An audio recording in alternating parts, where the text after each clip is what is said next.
I remember the day I met him like it was yesterday. College was buzzing with the start of a new semester, and there I was, an eager young thing with a sketchbook under my arm, dreaming of becoming a top-notch designer. Then there was him, Jake, all charm and big dreams, talking loudly about changing the world one election at a time.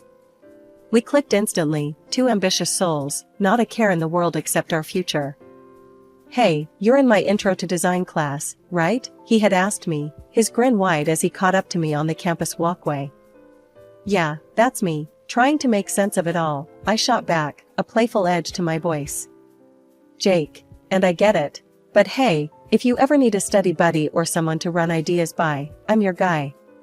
His confidence was something else, almost enough to make you forget he was just a student like me. From then on, it was us against the world. Nights spent over coffee and textbooks, him rambling about political theories while I doodled in the margins of my notes. We were a team, and nothing felt impossible. "I'm telling you, Anita, we're gonna make it big.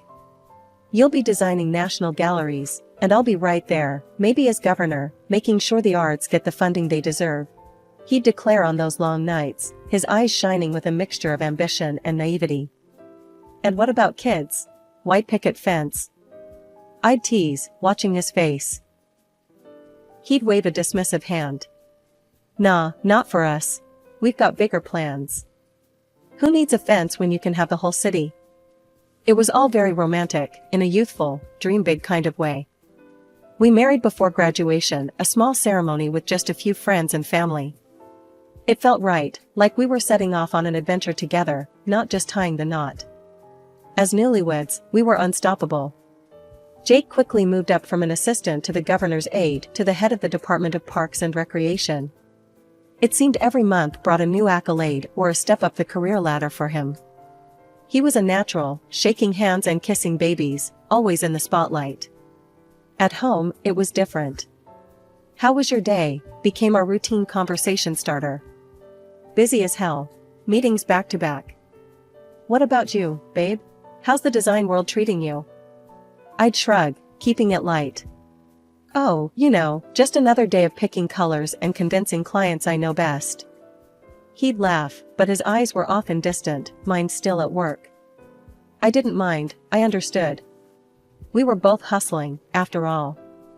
One evening, I came home, my mind buzzing from clinching a major deal that would put our department at the forefront of the industry. I was tired, my shoulders aching from the weight of my laptop bag and the day's stresses. Jake was already home, something that had become rarer these days. I clinched the Johnson account. "The presentation went off without a hitch," I announced, hoping to share a piece of my day, looking for a flicker of shared excitement. "That's nice, babe," Jake said, not looking up from his papers scattered around the living room. "Listen, since you had a lighter day, could you fix dinner? I'm swamped. Meetings back to back, and I barely had lunch." I paused at the doorway, my coat half off, the words "lighter day" echoing in my head. Lighter day, Jake? It was an 8-hour showdown to secure a deal that boosts our entire fiscal year. He finally looked up, his eyes meeting mine with a shrug. "Yeah, but it's not like you're out there in the trenches, right? It's all just picking colors and convincing people to like your ideas." The dismissive tone stung more than I expected. "It's a bit more than that, Jake. This was a big win for us." Sure, he muttered, turning back to his papers. "But really, can you handle dinner? I'm beat." The conversation left a bitter taste in my mouth as I headed to the kitchen, my triumph overshadowed by his offhand remarks. Weeks passed, and the pattern continued. I was making strides at work, each step up the ladder marked by an increase in responsibility and income. The day I found out my salary had surpassed Jake's was a day of mixed feelings. I wanted to share it with him, but I hesitated, knowing his current state of mind. Finally, one night at dinner, I broached the topic, trying to keep it light. "With the new accounts I brought in, it looks like I might be out-earning you this year." "Funny, huh?" Jake put down his fork, his expression unreadable. "Really? That's how you're going to bring it up?" I frowned, puzzled by his tone. "Bring what up, Jake? It's good news. It means we're doing well, both of us." It's not we, Anita. It's you. And now I need to find a way to step up. I can't have people thinking I can't provide. I reached across the table, trying to bridge the gap his words had created.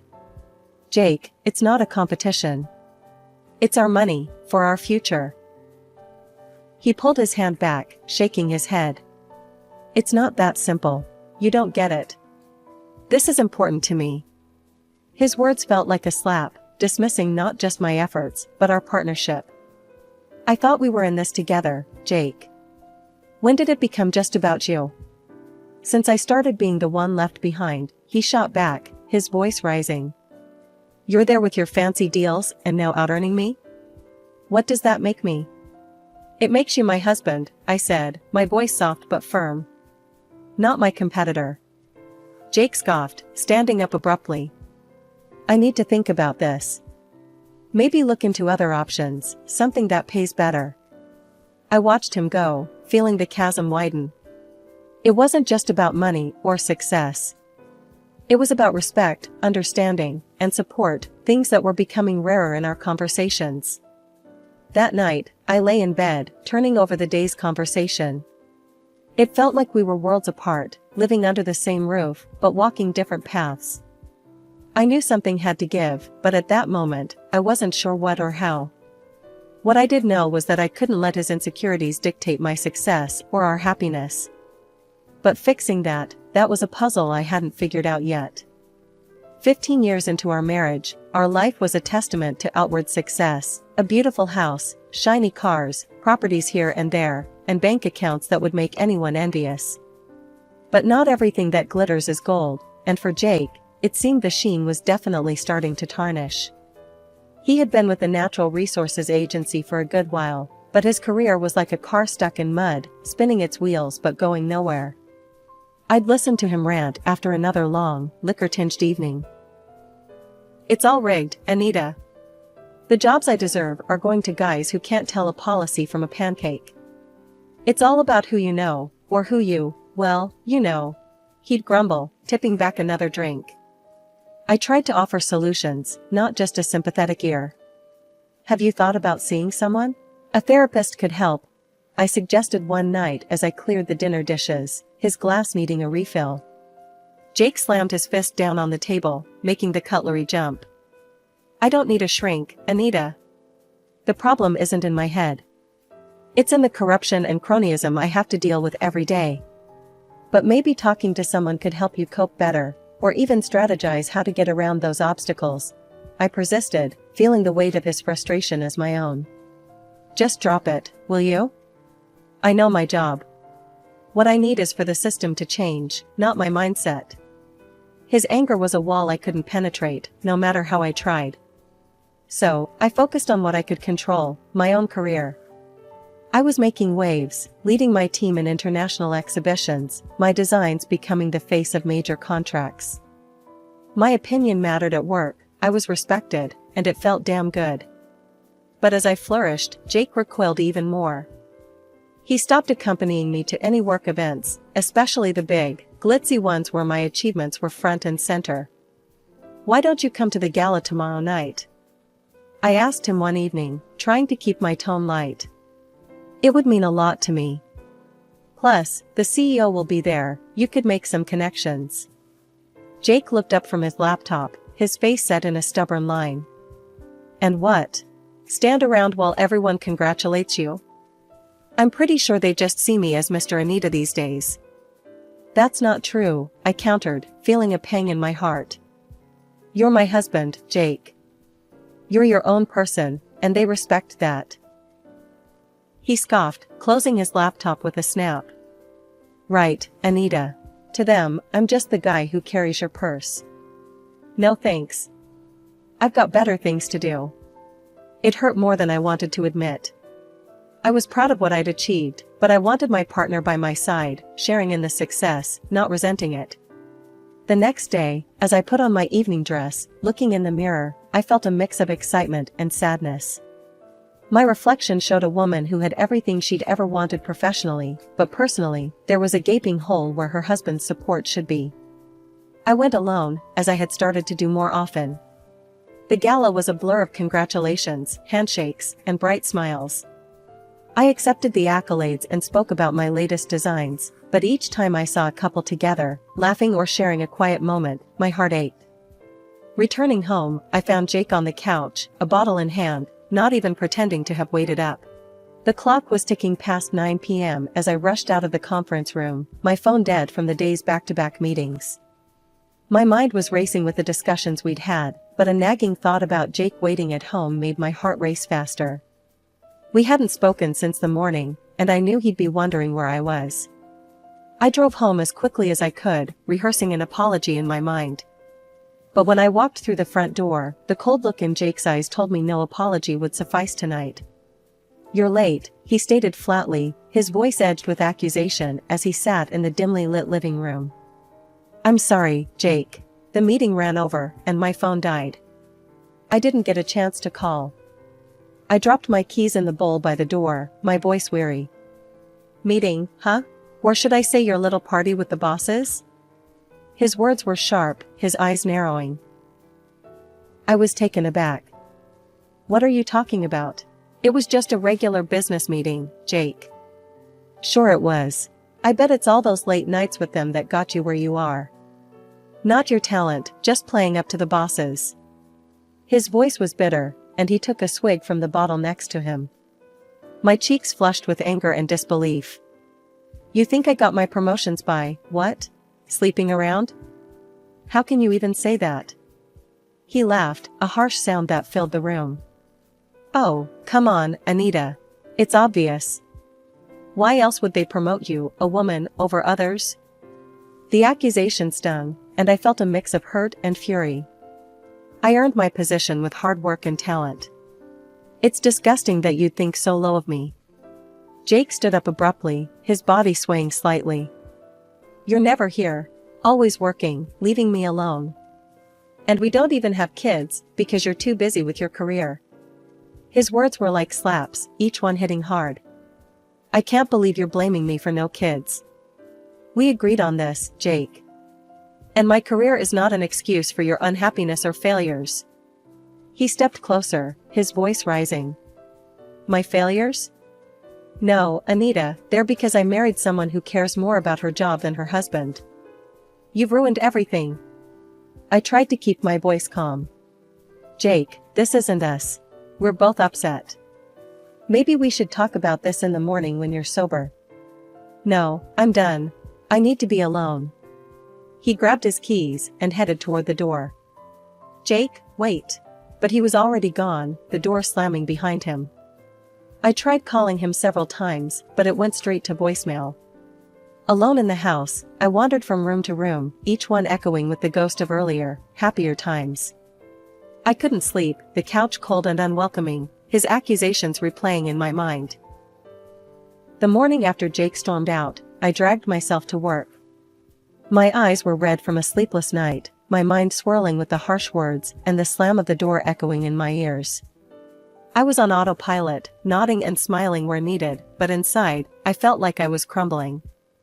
Mid-morning, my boss called me into his office. I straightened my blazer and tried to compose myself, wiping away the last traces of tears. "Anita, I've got something that might interest you," he said, his tone more upbeat than I could handle at that moment. "How would you like to head our new project in Milan? It's a big opportunity, international exposure, leading a team." I thought of you immediately. Milan. Italy had always been a dream, one of those places I'd promised myself I'd visit, one way or another. Under different circumstances, I would have jumped at the chance, no second thoughts. "That sounds incredible, sir," I managed, a genuine smile breaking through the fog of my sadness. "It's actually a dream of mine to work in Milan." "Great. I knew you'd be excited. Think it over, and let me know your decision." Returning home, I found Jake sitting at the kitchen table, looking sober but somber. The air between us was thick with unsaid words. I hesitated at the doorway, then decided to breach the silence. "Jake, we need to talk. I was offered a major project today. It's in Milan," I began, watching his reaction closely. He looked up, his face hardening. "Milan, huh? And what, you're just going to go? It's a big deal for my career, Jake. It could change everything for us, for me. I want to take it. I tried to keep my voice steady, assertive. Us? There's no us in this, Anita. It's always about you and your career. His voice rose, a bitter edge slicing through the quiet of the kitchen. I'm still the same person, Jake. I'm still your wife. Why can't you see this as something good for both of us? I pleaded, hoping for some sliver of understanding. There is no both of us if you choose to go to Milan. It's me or the job, Anita. Decide. His ultimatum hung in the air, stark and cold. Why do you make me choose, Jake? Why can't you be happy for me? My voice cracked, frustration and pain bubbling up. Because I need to know where I stand. Either you're with me, or you're there, living your dream without me. He was yelling now, his face red with anger.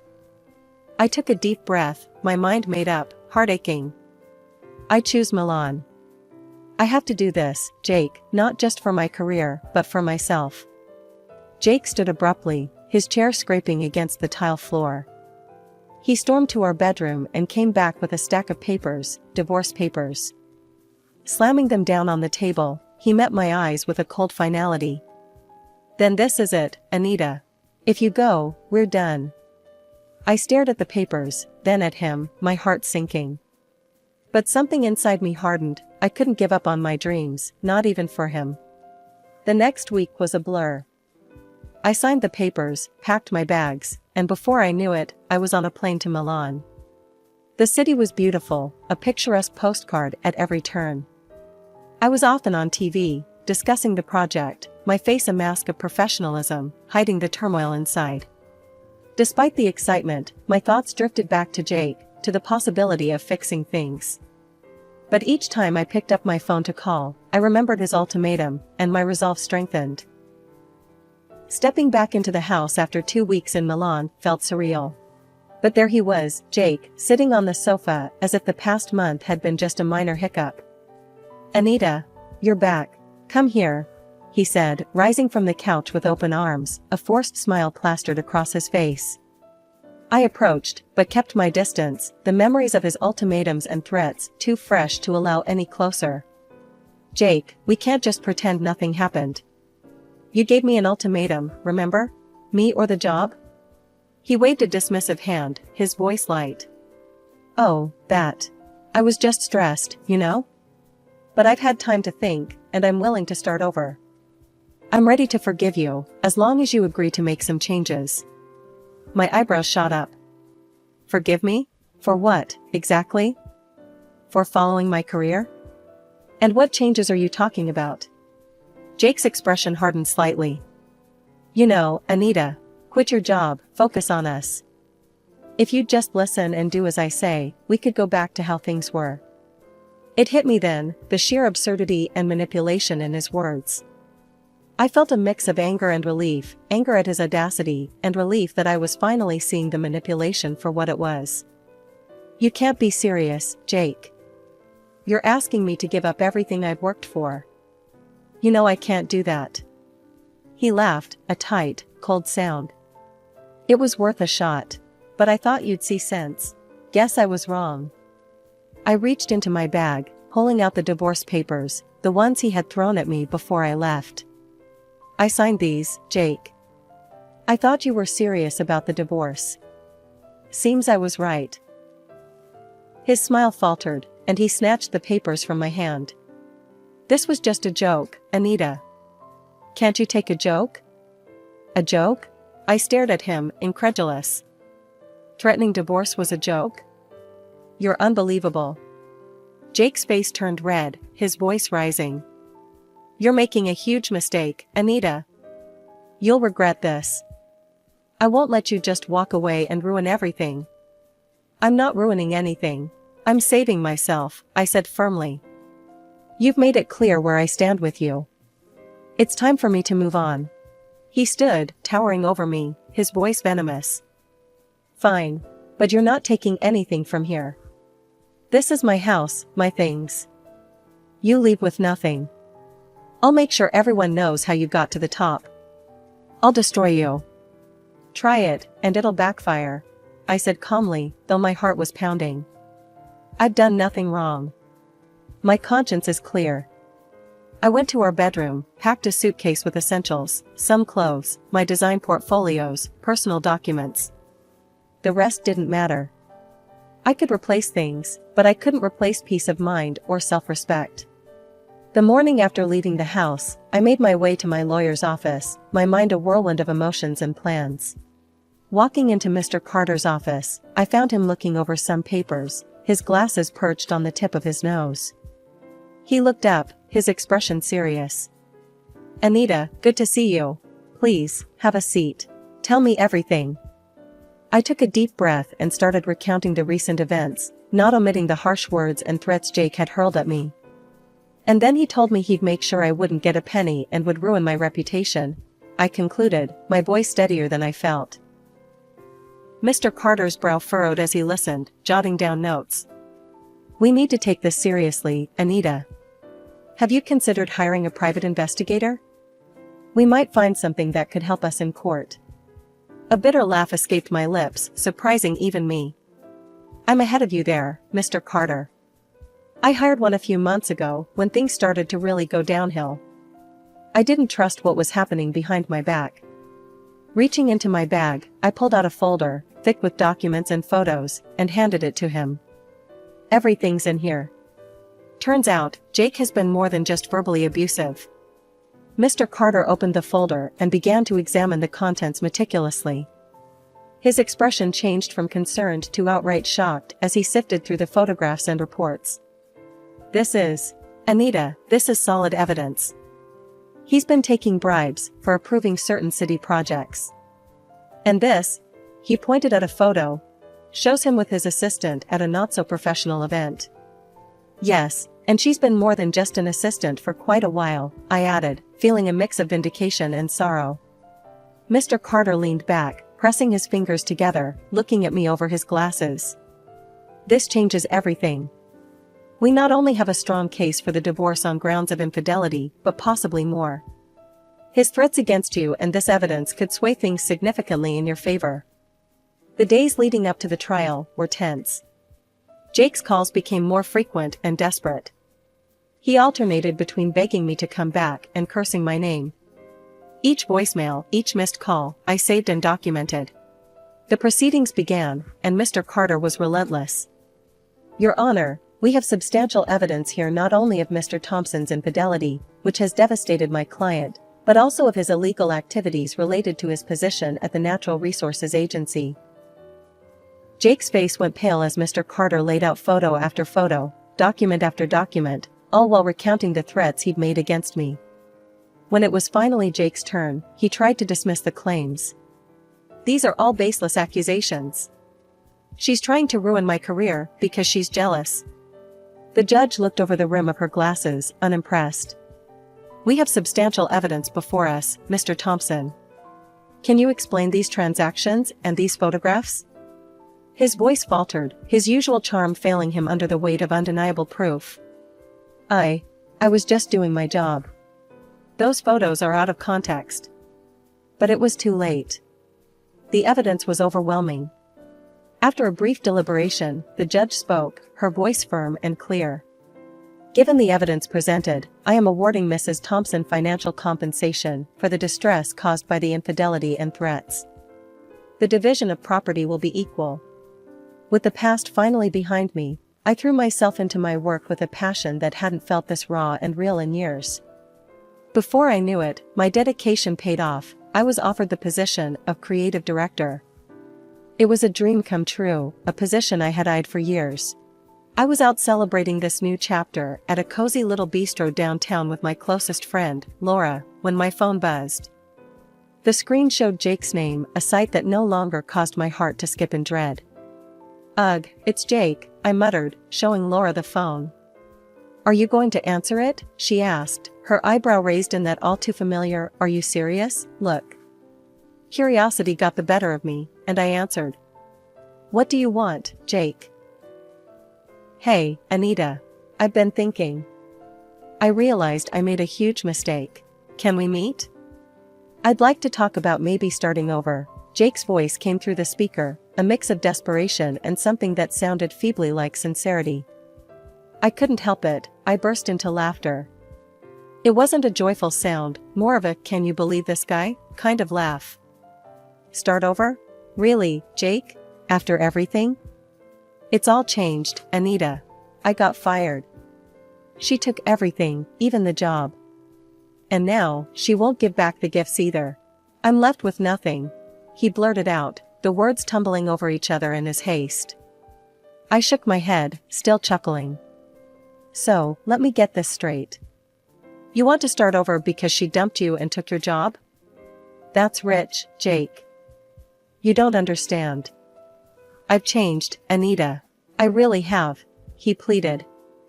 Jake, even if that's true, I've moved on. I'm a creative director now, and my life is full and happy without you.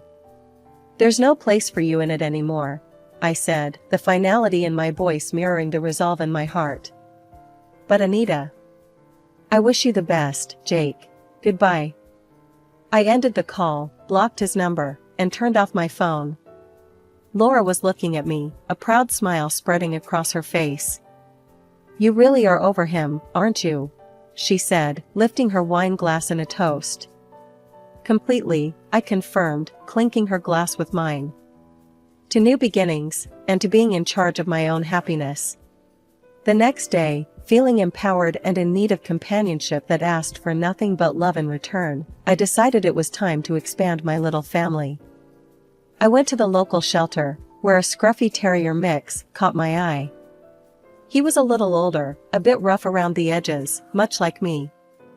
It felt right, adopting him. I named him Buddy, a friend who I knew would offer loyalty without conditions. Life was good.